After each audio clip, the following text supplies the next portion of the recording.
My name is Golden Tagawira, and today I'm joined by Fadzai. Fadzai, welcome. Thank you so much, Golden. It's a pleasure to be here. Thank you very much. So today we just want to talk about strategy. So as the theme of this webinar is saying, from vision to victory. Mm-hmm. Yes, we want to understand how one can build and execute a winning business strategy. I understand many people are talking about strategy this season, especially end of year. Most of the companies are talking about their strategy, but we still get to find that most of the companies in Africa, we don't really understand what a strategy is and how best we can utilize a strategy to build a winning team. So maybe if you can just take us through on that. Okay. All right. That's fine. Thank you so much. I love how we came up with the topic from vision to victory. Many companies mistake what we call strategy as a vision, or probably what we call strategy as targets. You hear someone saying that, you ask them, do you have a strategy for 2026? And then they say, yes, I've got a strategy. I want to reach 2.5 million in revenue. But what we're basically saying is setting a target is not a strategy. It's part of the strategy. Coming up with a vision or a mission is not strategy as well. One may want to break it down to say, we've got vision, we've got mission, and then we've got a strategy. Yes. Vision now is what you exist for, what you want to achieve, what goals you want to accomplish. Mission is what defines you now, what journey are you already on now. And then the strategy now becomes the roadmap to say, for the set goals that we have, how are we going to achieve it? What resources are we going to need? So maybe a simple definition for people to understand is strategy is basically us coming up with deliberate choices of how we are going to play, how we are going to win, which markets we're going to be playing in, what resources we're going to need, and also the things that we need to look out for, and also things that we need to take out as we go on that journey. So what happens when you come up with a strategy? It's not just you saying, let's sit down and come up with a strategy. Many companies go out end of year to very beautiful places. You hear people saying, we were in Nyanga for our strategy. We were in Vic Falls. We went to Chengeta Safari for our strategy. It's very good. It's refreshing. But then now, when you're now strategizing, there are certain things that you need to consider before the strategy session, before you even sit down as management to discuss about the strategy. So what am I saying about this? What you need to understand before you even get to sit down about the strategy. Let's say it's a new company. This is your very first time to want to implement a strategy. Where you need to start from is to assess your reality. So assessing your reality is you understanding you as an organization, what trajectory you're already on, what road you're already on, what is it that you're currently doing that is giving you results? Because we also can't take away what you've been doing so far. So you assessing your reality, you're now checking now to say, from the way I'm operating currently, what weaknesses are there in my processes? You're now coming into reality terms to say, from the product range that I'm even offering or from the services that I'm offering, what am I doing good? What am I also doing wrong? You're also even getting to check from the systems that we have already set. Are we getting the desired results? What are we doing right and what are we doing wrong? After you assess your reality now, you now have got the good things that you're doing, the bad things that you're also doing, gaps and inefficiencies in your processes, things that you also need to improve on.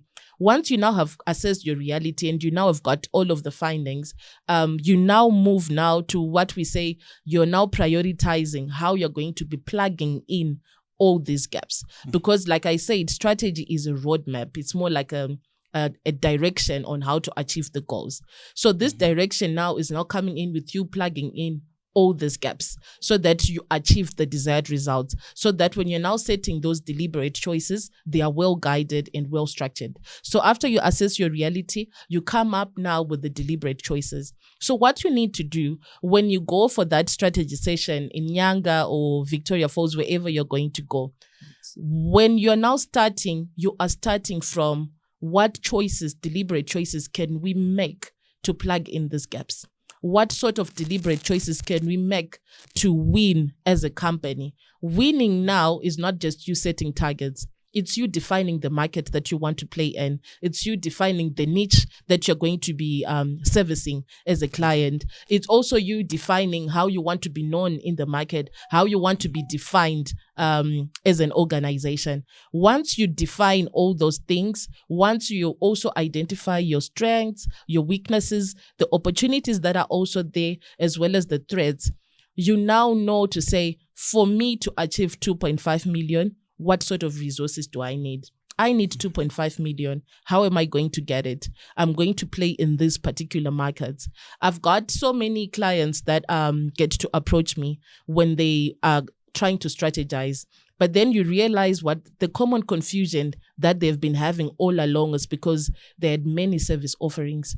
You get people saying, each time they hear something that is giving money, they want to venture into that. I actually had a client that was selling several things. They're into hardware, they're into electricals, they're selling tissue paper. You even find them selling plumbing material or even vegetables for that matter. Why that common confusion is there? It's because they lacked strategy. Yeah. So what we're now saying is, when you're now discussing, also get to consider about the service offerings from the product ranges that we have, which one are suitable and for which market. Can we also continue with the same product range? Because at times you actually get to see that this is not lucrative. We can maintain it, but we need to channel less resources to this service offering. Or probably you're saying this is quite lucrative, but it's not giving us the desired margins. So it's you analyzing all that data prior to your session. Once you have analyzed that data now, it's now going to guide you to say, which products are we going to move in? Which markets are we going to play in that are going to accept this product or this service easily? You would also want to consider to say, when you're setting up your sales target, you're also considering the profitability, because we also have people dreaming about the revenue and then they set up the target. But then when it comes to the books, the actual books, when you're calculating, you realize that what you were experiencing as a company is fictitious growth. You have reached your targets, but then you think, where is the money? Where exactly is it? My account, my bank balance is zero. I don't have cash. Probably I actually have a lot of creditors that I actually owe. Why? Is because when people strategize and they set up their targets, they're also forgetting to say, what can be our target profitability? So it's something that you also need to take into consideration. So strategy is also not just financial. When you're now discussing what I would deem a successful strategy session is where we've got all of the departments well represented.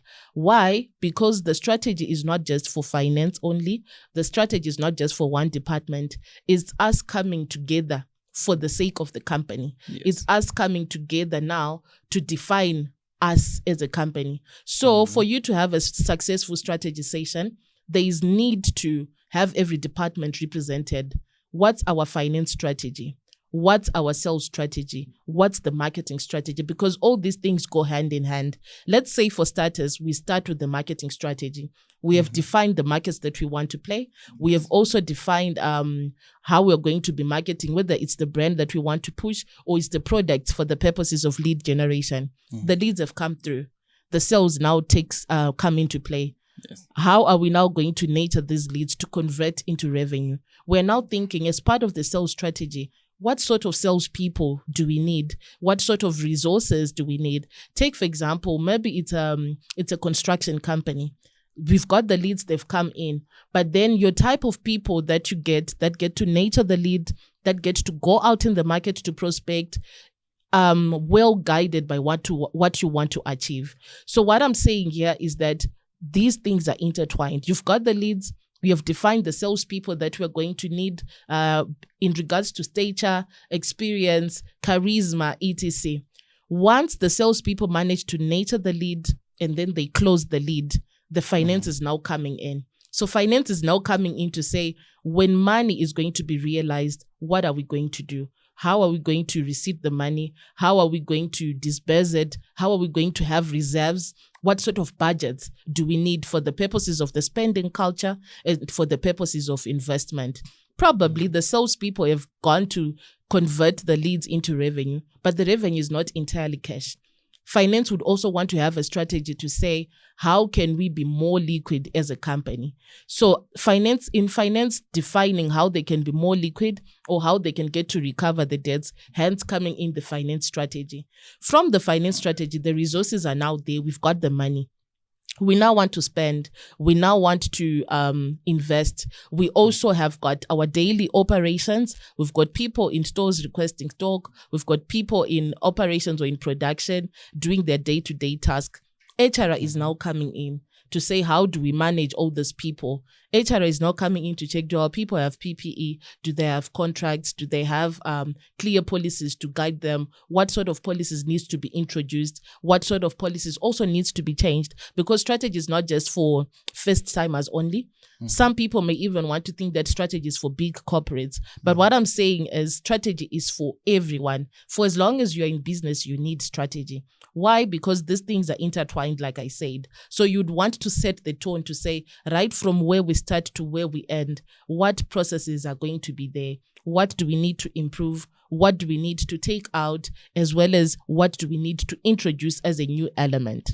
So like I was highlighting to say, our departments are intertwined. So you need everyone to be well represented, everyone to give out their thoughts. Once you have set out all these strategies individually, the sales, the marketing, the finance, the HR, the operation strategy, the ICT as well, not forgetting, because we are in a digital world. I've also seen several strategy documents that get to miss the ICT component.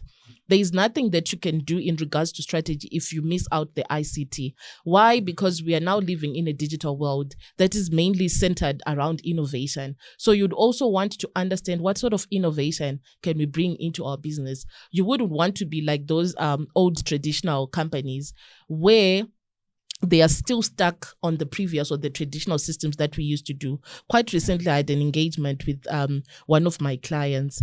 They are still stuck in saying, marketing makes us lose money. But in essence, the more you market, the more you get money. So you'd also want to consider what sort of innovation you can include, your digital presence, what sort of softwares can you get to include to make it easier. There is AI coming in. Are your people embracing artificial intelligence? If so, how are they embracing it to probably improve their efficiency at work? What sort of technology can you get to improve so that you get to get the desired results, also improve on efficiency as a company? So ICT should also be part of the strategy. So once you're done with your deliberations and your discussions, the deliberations have to be quite open-minded. It's nothing personal. It's us just coming together to discuss about the company. So once we are done with the deliberations, with the discussions, where the major work is on implementation. We've got many companies that have gone to their strategy sessions several times, probably yearly. But then the moment they come back from there, the very first week, there is great momentum in regards to the strategy. They are happy. We need to do this. The second week, the momentum dies out. The third week, the momentum also dies out. I would love to tell me that we also have a honeymoon phase, if I can say, when it comes to strategy, where people are coming from the strategy session and they're quite excited about how they're going to be implementing things. But if there is no communication internally, if we don't have a way to track the progress, it's very easy for us to just have a document that we're going to shelve. And at the end of the year, we now realize, we didn't achieve 80% of what we've agreed. So the major part of the strategy is not you assessing your reality, is not you discussing in Nyanga whilst you're sipping on drinks. You come up with a very good blueprint, a well-structured strategy. You come up with a lot of things that you want to implement. That's not where the job is going to end. Where we are going to work more or work even harder is on the implementation. This is where most people get to fail, because the implementation now is where most people just get to lag. Probably you've got a nonchalant team of people that are assisting you. They're just taking a relaxed approach. So it now takes the management now to make sure that everything is well implemented.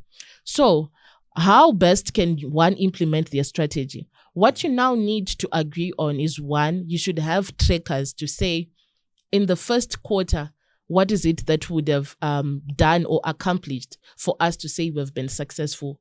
In the second quarter, what is it that we're supposed to have done for us to say also we have accomplished? Because mind you, when you came up with the strategy session, with the strategy document, you would have your action points. So these action points, it's not just you coming up with a lot of things that you need to implement as a company. These action points need to be well structured, where we are saying you've got your short-term goals, you've got your medium-term goals, you've got your long-term goals, because you can't get to implement everything overnight. You have to do it slowly, taking into consideration the resources as well. Because for everything that you're going to implement, you would also want to understand what can break. If we are to increase our revenue, what's going to break? If we are going to increase our production, what's also going to break? So these action points should be well structured in a way that is realistic and also measurable. The measurable aspect is now coming in where we are going to have our checks and balances in regards to what we have agreed upon, to say we want to do this by the first quarter, we want to do this by the first month. So what I would advise everyone to do is to say, when you now have your strategy document, you have broken it down into short-term, medium-term, long-term goals. You also want to prepare or create reporting mechanisms.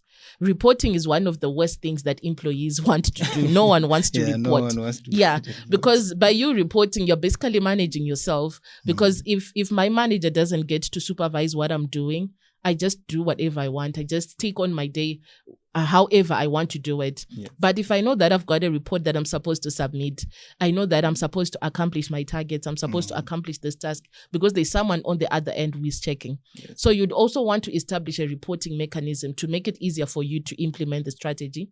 The reporting mechanism can come with monthly reports, which we can break down into weekly reports, and we can even get to break down further into daily reports. Okay. Why? Daily reporting is not you being narcissistic or being a toxic boss or probably being a micromanager. Daily reporting is not micromanagement. Why? Because you wouldn't want a situation where you now get to the end of the week and you realize that what we wanted to achieve on Monday or Tuesday, we literally forgot about it. Or probably we actually went off course in regards to what we wanted to achieve. So the daily reporting gives you the platform to get to analyze things as they come. Quickly, if you realize that your people are not doing exactly what you agreed, it becomes easy for you to intervene. It becomes easy for you now to come in and make sure that the ship is on course. Why? Because you don't want to be reactional later on when things have already happened. Strategy is helping you to be proactive. One may want to give an example to say, when you've got a strategy, you'd want to liken it to a game of chess. Okay. When you're playing chess, you literally plan your moves in advance.